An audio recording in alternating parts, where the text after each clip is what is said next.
because of this backward research standard of Nepali history, this confusion is prevailing. This is my point to say in this. Ancientness of Nepal. Nepal is regarded as one of the few most ancient countries in the world. Nepal is also among those. Felicity.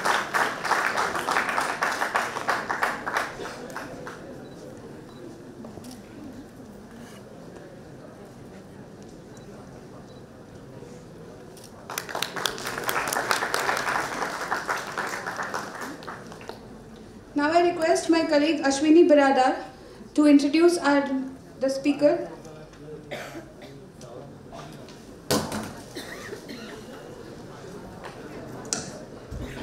Good afternoon, everybody.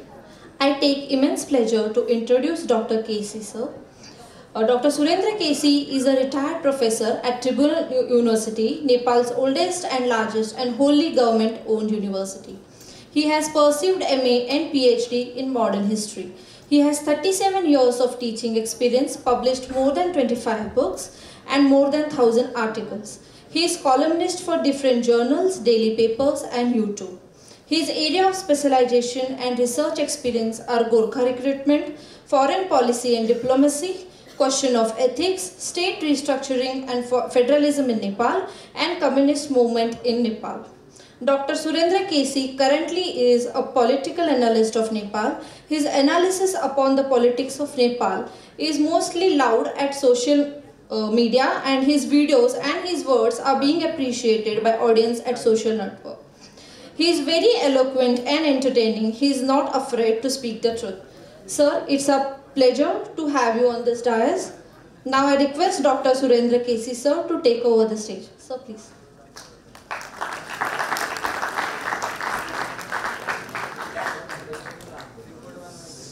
Thank you, ma'am. Ladies and gentlemen.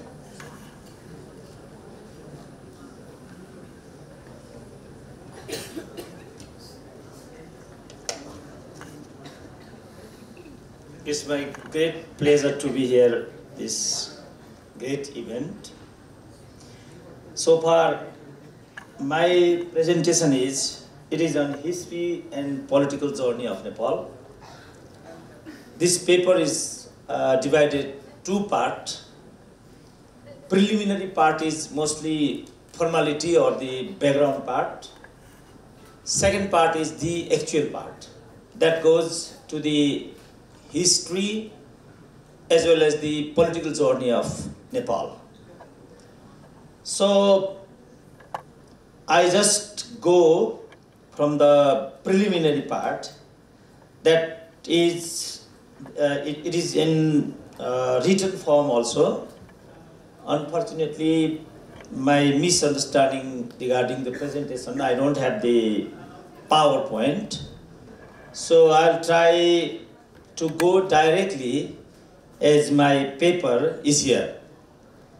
At the outset, I would like to extend my deep gratitude to Dr. Deepak Tilak, Vice Chancellor, Tilak Maharashtra Vidyapith, who cordially invited me at this international conference on Lokmanya Tilak, maker of modern India, as speaker. As we all know, freedom fighter Lokmanya Gangadhar Tilak has always been and will be in the memories of all Indians. The conference, organized on the occasion of this centenary with a view to passing on his great contribution and views down to the younger generation, is glorious itself. Therefore, on behalf of Nepali people, the intelligentsia, and the Tribhuvan University, which is the oldest university of the country, I extend my wishes for the successful completion of the program.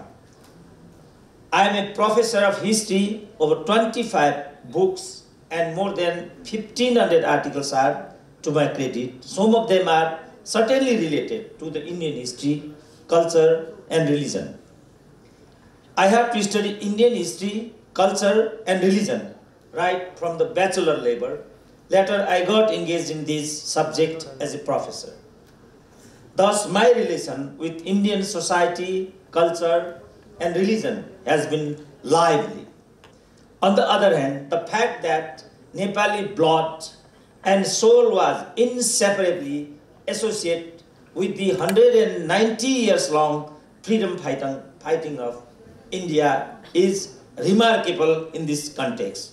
Not only Manmohan Adhikari and B.P. Koirala, the most popular leaders of Nepal, were deeply associated with it, but also number of students, youths, writers, and general public have paid physical moral cost to it.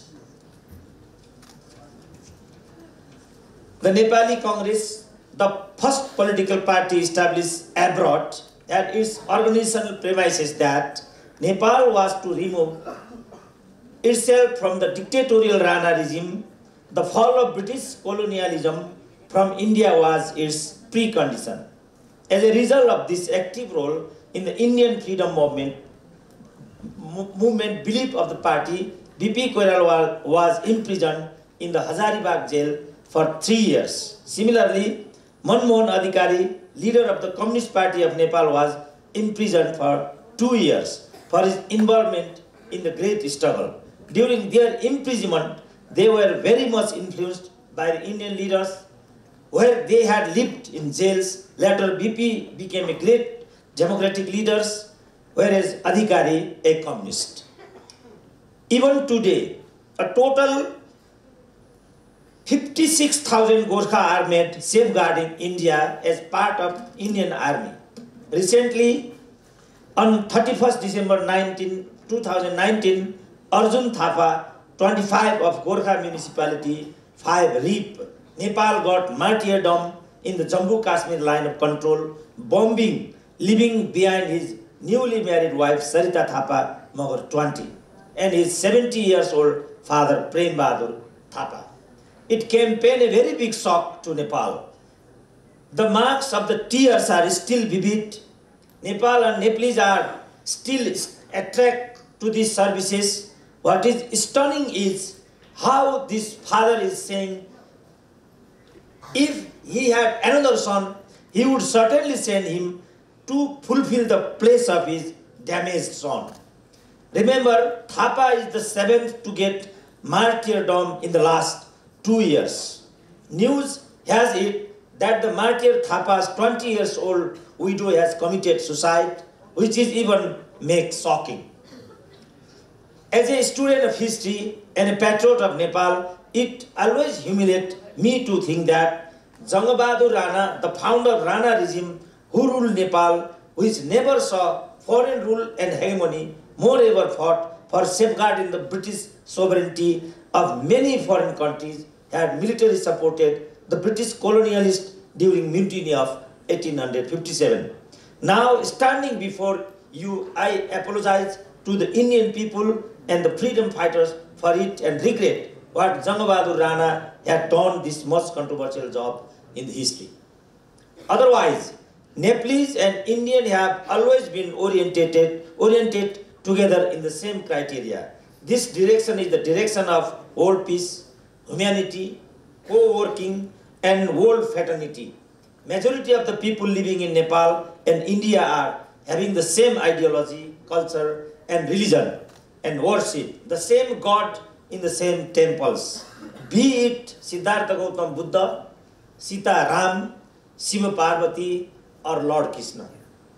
Before going into the Bal Gangadhar Tilak, let's have a look at the background of the direction of great freedom fighting champion which had produced Tilak and his colleagues. Passing 3 phases, freedom fight had culminated is the achievement of freedom in 1947. They were the liberal era, extremist era, and the Gandhian era. While the liberal era was led by the leaders like Dadabhai Nauroji, Gopal Krishna Gokhale, and Surendranath Banerjee, the extremist era was under the prime leadership of Bal Gangadhar Tilak and others. He was to say, freedom is our birthright and we shall have it. Unfortunately, this freedom fighter made a sudden damage at the age of 64 on July 24, 1920. and could not see his dream fulfilled. But when on 15 August 1947, India got freedom, it was undoubtedly the concretized form of his inborn right of freedom. Therefore, now I am taking to you as a guest speaker on the contribution and sacrifice made by such a great leader, that too, on the auspicious occasion of this centenary. I feel this is the most glorious moment to my life, as I have been invited here not to talk the personality and actions of Tilakji, but to express my view on the history and political development of Nepal. Please allow me to do the same. So this was the preliminary part as the introductory background chapter. Because since I was asked to go or to present on the history and political journey of Nepal, my major part of the paper is history as well as the political development from the beginning up to now. Regarding this, I have divided my presentation into 7 points. First is prehistoric ages. Second, historical ages. Third, ancientness of Nepal. 4, Greater Nepal. 5, demarcation of Nepal and the pen of Treaty of Sugauli. 6, political development and Nepal in brief. Lastly, conclusion. In prehistory age chapter, I have dealt about the prehistoric society of Nepal. The age of before the invention of writing is the prehistoric age. The latest findings or the conclusion of Nepali anthropologists or the historians is that Nepal's had her own prehistoric society and civilizations. But there is much research and work on it. We are not able to say much regarding the prehistory of Nepal. Few work, of course, have been done.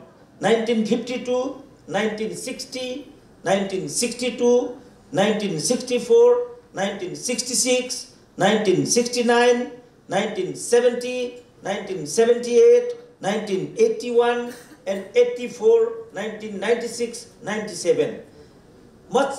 Many explorations have been done regarding this, but we have to research much yet. Preliminary thing only happened regarding this sector. Then come historical age.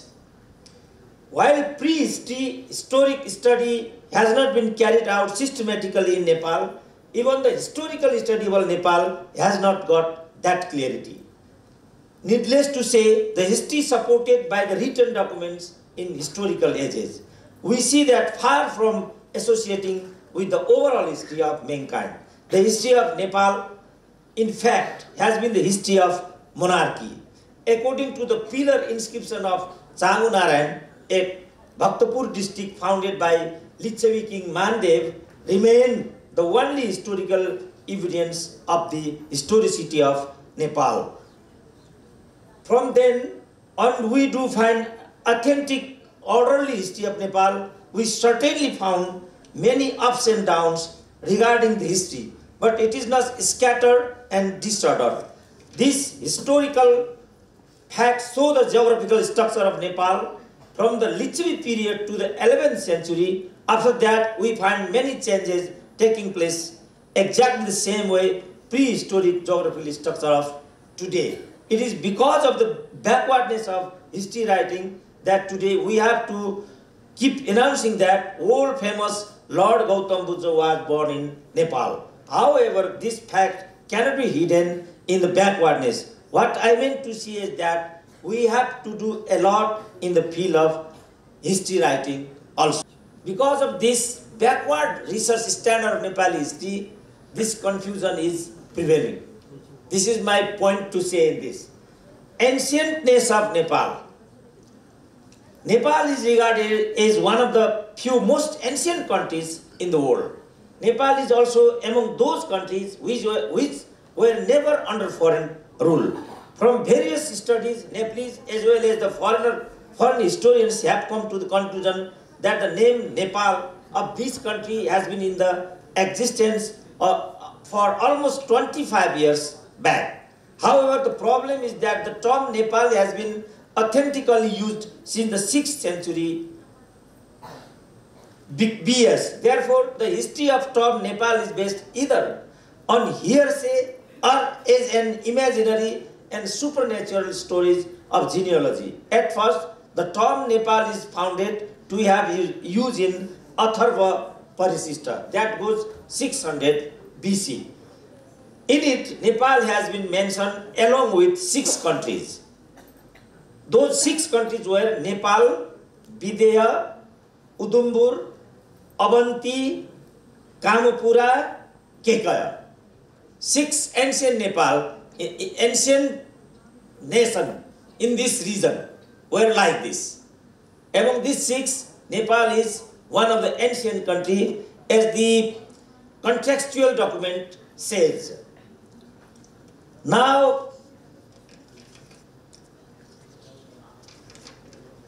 I go to the expansion of Nepal.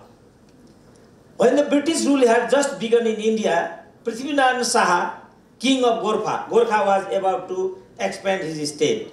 While Plassey and Buxar wars were going on in Nepal, Prithvinarayan Saha was fight Kirtipur and Makwanpur wars. Not finding any other way, Digbandhan Sen, displaced king of Makwanpur, went to Nawab Mir Qasim of Bengal for help. Similarly, King Jayaprakash Malla of Kantipur sought help from British East India Company. But both the armies were badly defeated by the Gorkha army.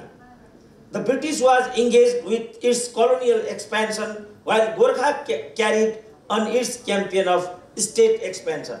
During the period, the British brought almost all India territory under the rule while Prithvinarayan Saha expanding its Gorkha state up to Tista in the east and Kangra in the west. Thus, a greater Nepal was founded. Next, demarcation of Nepal and the pen of Treaty of Sugauli. In spite of the company government efforts for a friendly relation with Nepal, then leadership of Nepal was determined not to give and take of any kind with it. In such a situation, the British had no option but to war. On November 1st, 1814, the British waged war against Nepal, which lasted for 2 years. Finally, Nepal had to sign a humiliating and unequal treaty on 4 March 1816, and that treaty known as Treaty of Sugauli. This was the treaty which fixed the demarcation of Nepal at large. Now, political development. The Sugauli Treaty brought a remarkable change in the internal politics of Nepal. After the end of army ambition, the courtiers got engaged with internal intrigues for power. The powerful Prime Minister of war period, Bhimsen Thapa, got over 93 people, rivals, killed for being associated in the conspiracy of killing former king and regent Ran Bahadur Saha, and thus continued his rule unhindered for a long time. However, with the damage of Lalit Tripura Sundari on April 1st, 1832, minor King Rajendra Vikram Saha started to become more active, which eventually led for downfall to imprisonment of Bhimsen Thapa. He was accused of treason against the state. On July 20, 1839, made public that he committed suicide while in prison, not being able to bear the humiliation. Even his corpse was heinously treated by allowing dogs and jackals to snatch it. So terrible was this. Prime Minister was jailed. He was committed suicide because his wife had to demonstrate it in front of him nakedly, and he could not bear this and committed suicide. And also thrown to the bank of the river and jackals and dogs ate. Such terrible political situations appear in Nepal. The result of this was political instability and rise of dictatorship. Fall of Bhimsen Thapa and rise of Rana rule. Rana rule, after the damage of Bhimsen Thapa, political instability started. That instability rise the dictatorship of Rana rule. That lasted 104 years in Nepal. It was cruel, like military rule. All the political activities were banned. It was like a family rule. Brother used to prime minister, brother to brother. These types of family rule. It was, they ruled at least for 404 years. Then political party all established here in India, mostly Banaras or Calcutta. The Democratic Party, Nepali Congress, as well as the Communist Party, both established here in Calcutta and just revolted against the Rana rule in Nepal. Ultimately, they toppled down the Rana regime and established the democratic rule. Unfortunately, the Democratic Party's rule also based on instability, struggling for the power. It also created much instability and uncertainty. Ultimately, king take over the power by the support of military.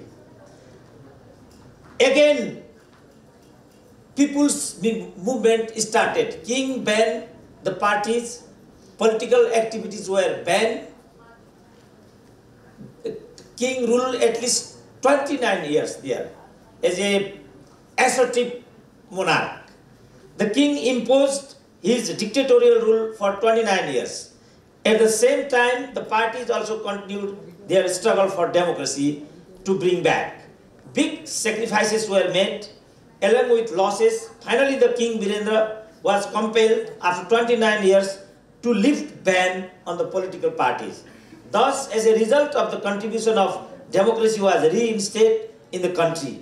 And then all the process of democracy along with election continued. It was the Nepali Congress government that was dismissed. After 29 years, 99, the same party turned out victorious, and BP Koirala's youngest brother, Girija Prasad Koirala, became the first elected prime minister after the reinstatement of democracy. Unfortunately, the earlier trend was repeated. In politics, the same rivalry and the same conspiracies. Lure of power, no regards for others, and pulling the legs. As a result, the elected prime minister pushed the country into midterm election only after 3 years. And the party was defeated. For the first time, the country saw the communist government. However, instability and confusion in politics persisted. Now, rise of Maoists and the massacre of royal family. When the reinstated democracy could not deliver good governance and stability, an ultra-leftist faction of the Communist Party named Communist Party of Nepal Maoists launched People War on 13 February 1996. As usual, India became its dependable and friendly ground for the party. It formed its own military organization named People Liberation Army, sacking the whole state structures. It continued with its own local government and courts. 17,000 men killed, many wounded, and others displaced. While the country was facing all this, all of a sudden, a news shocked the whole world on the night of June 1st, 2001, at about 9 p.m. The royal family, which was in the military security in the place, was massacred. In the massacre, 10 members of family, including King Virendra, Queen Aishwarya, and Prince Dipendra. This way, royal massacre appeared in our country. Comprehensive peace agreement and the end of monarchy. Ultimately what happened? Republican system come in our country. After the massacre of royal family, people started to think that there is no probability of royal rule. Republic government sooner or later come. Ultimately, same thing happened. King Gyanendra, who had taken the place of his brother King Birendra, did not run out as considerable and intelligent as his brother. It was evident in the on-reap vocal service. Not only this, on October 4, 2002, he went to the extent of dismissing Deoba government and taking power in his own hands, which was a move to irritate parties. Then continued the process of forming and dissolving governments one after another, but politics got no way out. This aside, in Delhi on November 22, 2005, the Maoist and the 7 political parties reached 12-point agreement. With this, they were ready to struggle against king. The 19-day-long people movement compelled the king to surrender. Then the dissolved House of Representatives was reinstated. Girija Prasad Koirala became the Prime Minister. The comprehensive peace agreement reached between the Maoist and the government on November 2, 2007, which opened up to the gate to interim government for the Maoists. Then the interim constitution was made, which suspended the king. The second meeting of the House of Representatives gave all the power to the Prime Minister, exercise the Parliament. It was the move which made monarchy irrelevant in the politics of Nepal. Eventually, on May 28, 2008, the first meeting of the Constituent Assembly declared Nepal as a federal democratic republic. This formally ending the 240 years long political leadership of the Shah dynasty. Nepal entered into a federal republic. It was in fact an epoch-making event in the history of Nepal.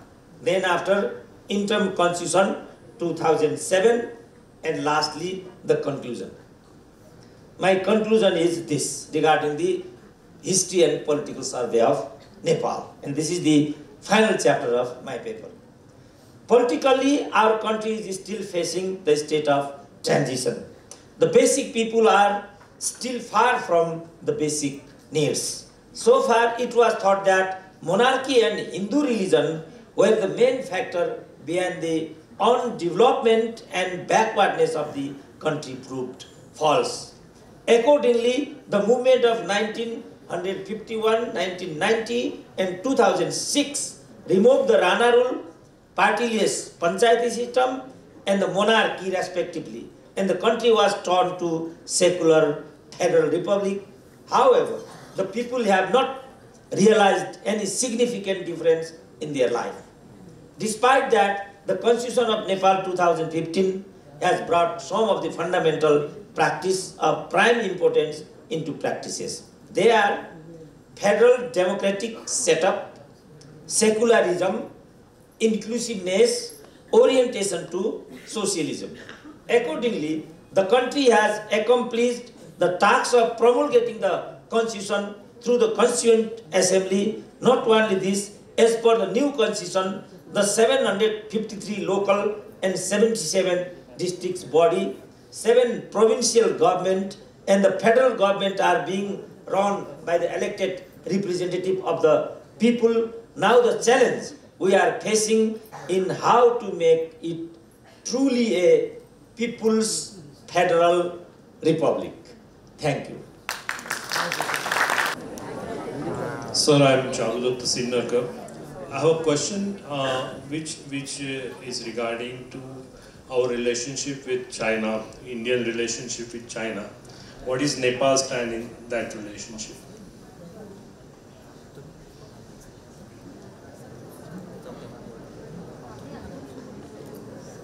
One by one, answer collectively.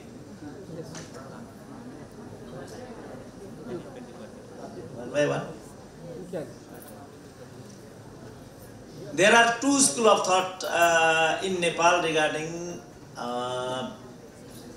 Sino-Indian India relation or Indo-Nepal relation.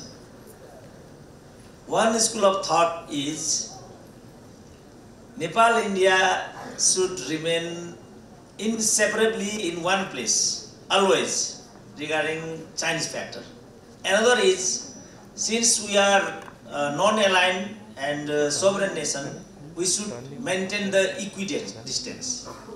King's times, we usually used to give stress for non-aligned and equidistant relations. After the restoration of democracy, as all know that parties system or the leaders almost relates their ideology. Ideologically, they conduct the foreign policy. If we come in India, definitely BJP's foreign policy is a little bit different with the Congress foreign policy. Likewise, King's foreign policy differ with the party's foreign policy. But our mainstream thinking is equidistance, in fact. But the ground reality is we are very much, in terms of many things related with the India and Indians. Our matrimonial relation goes maximum to the southern side. It is not that the northern part of the Nepali relates with the Tibetan also. Matrimonially, trade point of view, many respecting many things. So, as I already mentioned, the school of thought, two types of school of thought are there. One school of thought is India, Nepal, bhai bhai. Another school of thought is China also not so far. So it is as I already mentioned in my paper, still we are in transitional condition. Politically, we have not able to settle all questions regarding the people's needs and others. Foreign relations also in the same stage, I think.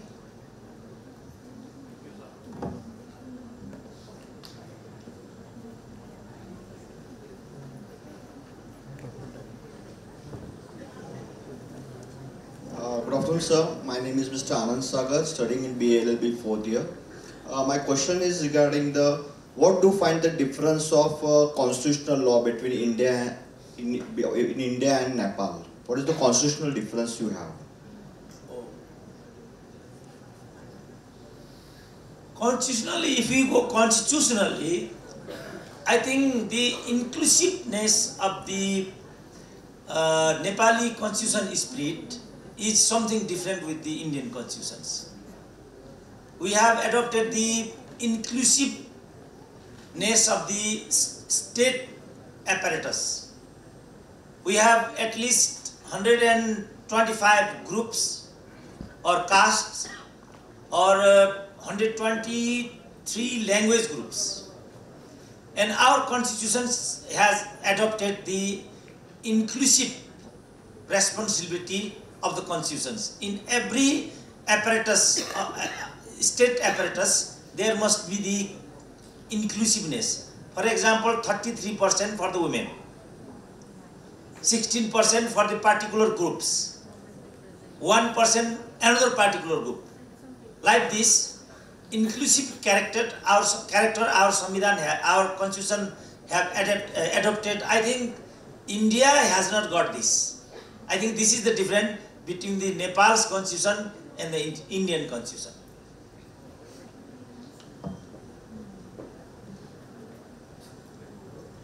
Good afternoon, sir. This is Sabia Imran, Assistant Professor in Sociology. Actually, my question was, what is a woman representation in the actual political parliament system? But as you said, it is 33 on paper.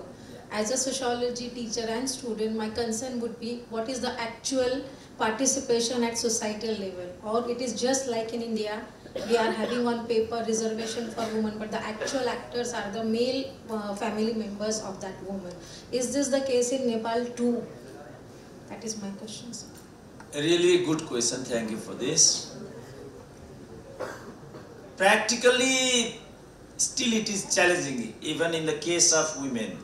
If we go through in the last Constituent Assembly, there was exactly 33% participation in the Constituent Assembly, exactly 33, as the constitutions prescribed. This time only 29% is there. Previously what happened? We had President women, Speaker women, Chief Justice women, previously. Today, President is, of course, women. The rest position, of course, they are, but they are not in executive position, only second. For example, not mayor, only deputy mayor. Not district level president, only deputy president, like this. As in the society, women are always second sex. In the position, they are still the second. But constitutionally, they are guaranteed. Let's hope for the better for the women in the future, that much I can say. It is nominal. Nowadays, we are also practicing very nominal, exactly very nominal. This is the situation. 20 years we are also hoping, sir. So for Nepal, it is still a transition period. In India, after 70 years also, we are hoping for the equivalent position on gender basis. I mean, the slogan right now we are having is Adi Abadi Hak Pura Hak Chahiye. Though women constitute 50% of the population.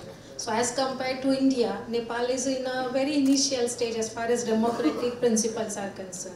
So one can understand after 70 years in India, we are still struggling for the equivalent position. But I think to challenge it on a constitutional line, the very first step should be we have to challenge it on cultural line, religious line, on our day-to-day line. For that we need to change our socialization pattern right from the beginning. This is what my opinion is.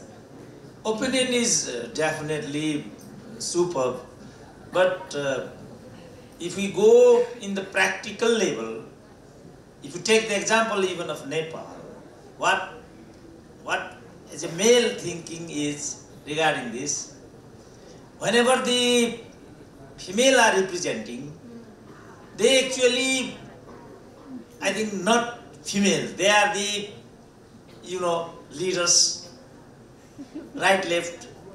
It also hampering. For example, the president or the speaker, even the chief justice came from the same corridor. Big leader's wife, president. Big leader's wife, speaker. Big leader's wife, chief justice. It hampers even, and it goes against women, ultimately. But so, women means actually those women who are fighting for the women in the people's level. That never happened. India also example for that. Not only India, even Pakistan. If you go to Sri Lanka, even Bangladesh. So this is the real condition regarding the women participation in our country.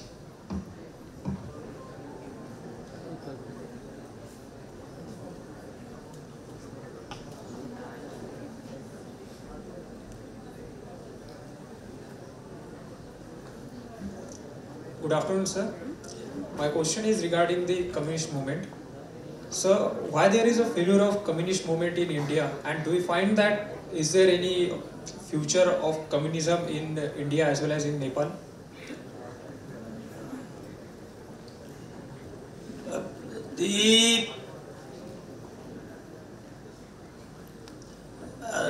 Not able to modernize the society in terms of economy, employment generation, and the transformation of society, I think is the reason behind the flourishing the communism in India and Nepal. For example, in Nepal, nowadays they are near in 2/3 majority position. Government is of course there, and Maoist, they are equivalent to the Indian Maoist. They are same footing. Topple the state for power there in Nepal. if we come in India, 2 years back, I had a paper in Uttarakhand, Dehradun. The topic was Maoist movement in Nepal and its impact to India. Regarding that paper, I followed the Maoist position in India. The conclusion was 33% of the territory of India is being threatened by the Indian Maoist. Now, the great security threat for India is even same Maoist. Now, it is a vast topic. Why such type of position is here in India as big power, wealthy nations? Maoist threat is like this is not a, I think, common thing. It is a extraordinary thing. Gap between poor and rich is very bad in India even. So the infrastructure supporting the Maoist, we have to find out why Maoists are there, what is the reason behind. Only then we can tackle and settle the Maoist. One thing is remarkable, globally the communists are same, regionally Nepali Maoist and the Indian Maoist are the same.